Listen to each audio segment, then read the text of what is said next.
It's a positive guess that one reviewer's excessive reward is another reviewer's overpraise. So I fully own the subjective nature of this list. Nevertheless, as a movie critic who kind of believes in objective reality, it's a difficult activity to do if you don't. I compiled this roster of movies I think got far in excessive amount of love from my crucial colleagues due to the fact, I suspect, I may not be alone. The films, by using definition in their being here, have their avid fans and defenders. But maybe they've got their detractors, too. At any rate, they've in reality had their praises sung, so I figured it changed into time to toss a few raspberries into the bouquet of hosannas. The 5 most overrated films of the decade.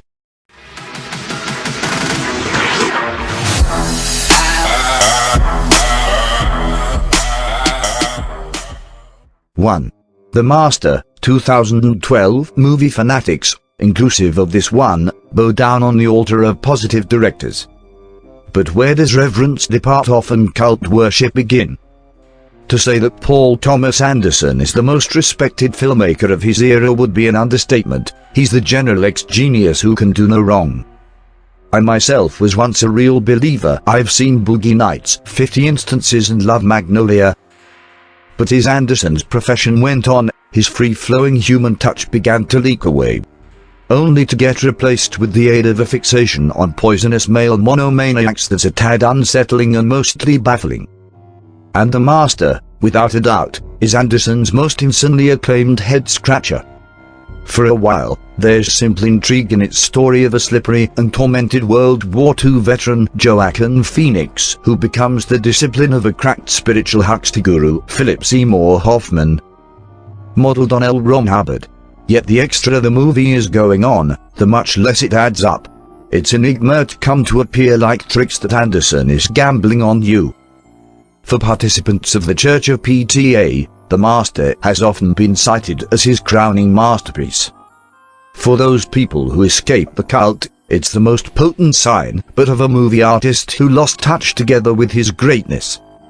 2. Paddington 2, 2017. What is it with excessive end movie critics and Paddington?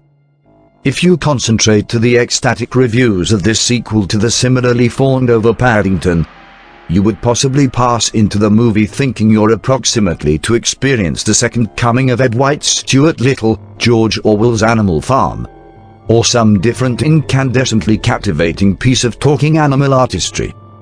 Surprise! Paddington 2 is a benign entertainment, however I'm sorry, it's only a friggin' animatronic slapstick bear comedy, no extra and no less. To freight it with this a lot subtle humanity is honestly only a passive-aggressive manner of taking a swipe at limitless extra-deserving mainstream films. 3.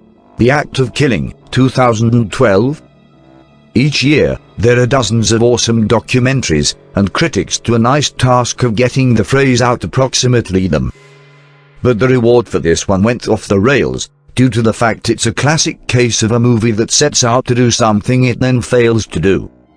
The heart of it includes interviews with men who participated inside the genocidal killings of communists in Indonesia in the course of the mid-1960s.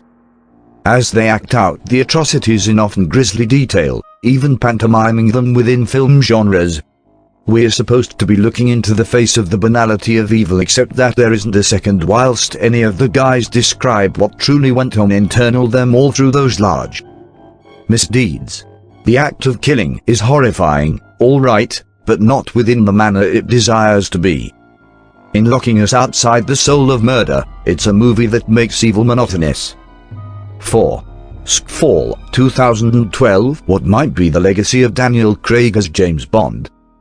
Casino Royale, the 2006 film that delivered Craig as N007 with a gruff sandpaper floor and a hidden streak of romance, was the best Bond journey since the early Sean Connery classics. If you forget about the nostalgia component that's part of what sustains our affection for those, it might be the greatest. Period. Yet the movies that came after Casino Royale haven't lived up to its promise, and yes, I consist of Sam Mendes' competent but conventional seat filler of a Bond spectacular, which has a villain, played by means of Javier Bardem, whose ugly bark and mangled face proves to be greater dramatic than his bite. It also has a Freudian motion climax that may be the worst case of giving a mythic badass a vulnerable backstory, given that Thomas Harris sketched in Hannibal Lecter's childhood escape from the Nazis in Lithuania. Yet critics concept this Bond turned into the bee's knees. Here's hoping that No Time to Die is good enough to remind us why they have been wrong. 5. Under the Skin, 2014. This eerie, however aimless poetic parable approximately a roving sci-fi femme fatale might have been perfect if it had been half an hour long.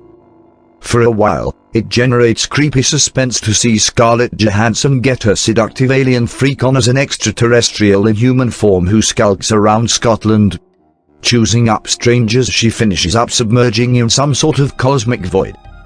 There's one nightmarishly unsettling sequence while the audience feels like it's being submerged, but maximum of the film is directed, with the aid of Jonathan Glazer, sexy beast, with a Twilight portentousness that's straight away draggy and repetitive. Then again, it's that very nice that turned Under the Skin into knip for art heads. Thanks for watching.